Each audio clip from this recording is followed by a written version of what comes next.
સુરતમાં કુખ્યાત બુટલેગરની તેના મિત્રોએ જ હત્યા કરી હોવાની ઘટના પ્રકાશમાં આવી છે। લિંબાયત વિસ્તારમાં રંગીલા નગર શાક માર્કેટ પાસે રિક્ષા ચાલક યુવકને ચપ્પુ અને તલવારના ઉપરા છાપરી ઘા ઝીંકી ઘાતકી હત્યા કરવામાં આવતા ચકચાર મચી જવા પામી છે। હત્યાની ઘટનાને લઈને લિંબાયત પોલીસે હત્યારા 3 મિત્રોની ધરપકડ કરી વધુ તપાસ હાથ ધરી છે। સુરત શહેરને જાણે કોઈની નજર લાગી ગઈ હોય તેમ છેલ્લા 15 દિવસથી ઉપરા છાપરી ગંભીર બનાવો સામે આવી રહ્યા છે, જેમાં સૌથી વધુ હત્યા અને હત્યાની કોશિશના બનાવો સામે આવ્યા છે। તો પોલીસ કમિશનર વિનાના સુરત શહેરને જાણે ગુનેગારોએ બાનમાં લીધું હોય તેવી રીતે દરરોજ શહેરમાં એક હત્યા થઈ રહી છે। તે સિવાય પણ અનેક ગંભીર ગુનાઓ સામે આવી રહ્યા છે। ગત રોજ ઉધના વિસ્તારમાં ચકલીગર યુવકની ફિલ્મી ઢબે કાર આંતરી જાહેરમાં તેની ઘાતકી હત્યા કરવામાં આવતા ચકચાર મચી જવા પામી હતી। હજુ આ ઘટનાની શાહી સુકાઈ નથી ત્યાં જ શહેરમાં લિંબાયત વિસ્તારમાં પણ જાહેરમાં યુવકને રહેસી નાખવાનો બનાવ સામે આવ્યો છે। શહેરના ગોડાદરા વિસ્તારમાં આવેલ માન સરોવરમાં વસવાટ કરતા રવિ વાલ્મિક આહિરે ઓટો રિક્ષા ચલાવી પરિવારનું ગુજરાન ચલાવે છે। થોડા દિવસ અગાઉ શિવા ઉર્ફે બારાપલ્લી નામના યુવક સાથે બોલાચાલી થયા બાદ રવિએ તેની બાઇકમાં તોડફોડ કરી હોવાનું પોલીસે જણાવ્યું છે।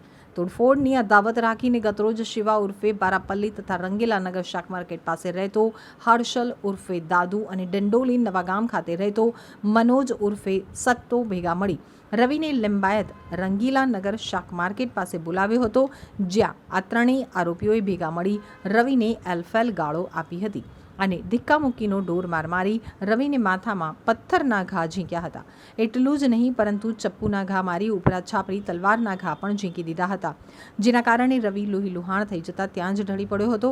બનાવને પગલે તેણે તાત્કાલિક સારવાર માટે હોસ્પિટલ ખસેડવામાં આવતા તેની સારવાર ચાલુ કરવામાં આવી હતી।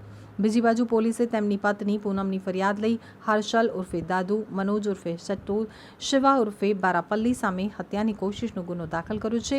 જો કે શુક્રવારે વહેલી સવારે સારવાર દરમિયાન રવિનું મોત નીપજ્યું હતું। લિંબાયત પોલીસે હત્યાનો ગુનો નોંધી ગણતરીના કલાકોમાં જ હત્યારા 3 મિત્રોની ધરપકડ કરી વધુ તપાસ શરૂ કરી છે। रवि वाल्मीकि आयरे क्या हुआ? उसको 2-4 लोग दारू पीने लेके गए और उधर मारा मारी की 4-3 जन ने उसको तलवार से मारा, सिर पे मारा, हाथ पे मारा, इस पे मारा।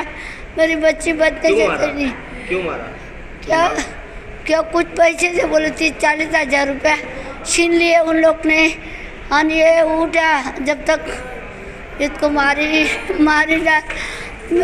क्या ये रवि क्या काम करता था? कभी रिक्शा भी चलाता है, कभी दारू भी बेचता है गलत लोग से, ऐसा धंधा करता था।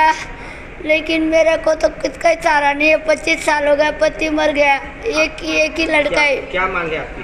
हाँ, क्या मांगे आपकी? मेरे को मेरा बच्चा है वही गुनेगार पकड़ायला पाहिजे ना।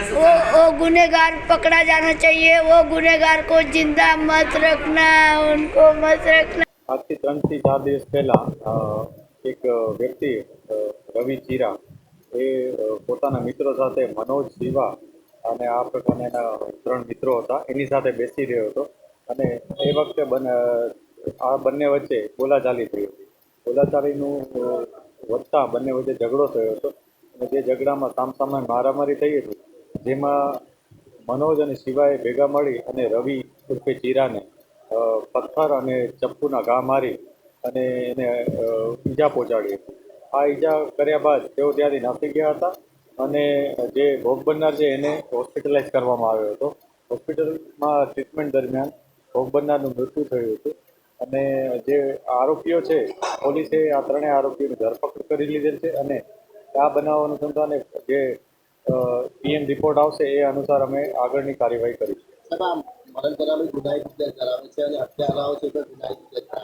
આ હત્યારાઓ અને જે મરણ જનાર છે આ બધા એકબીજાના મિત્રો છે। અગાઉ પણ તેઓ મારામારી અને અન્ય બીજા ગુનાઓમાં ડિંડોલી અને અન્ય વિસ્તારમાં લિંબાયતમાં બધે સંડોવાયેલા છે અને અત્યારે જ્યારે એ લોકો ભેગા બેઠા હતા ત્યારે એ લોકો મિત્રતાના નાતે જ બેઠા હતા અને કોઈ પણ કારણસર બધા વચ્ચે ઝઘડો થયો હતો અને ઝઘડાનું સ્વરૂપમાં અને આટલી ગંભીર ઈજાઓ થઈ હતી અને આજે એનું મૃત્યુ થયું છે હોસ્પિટલ।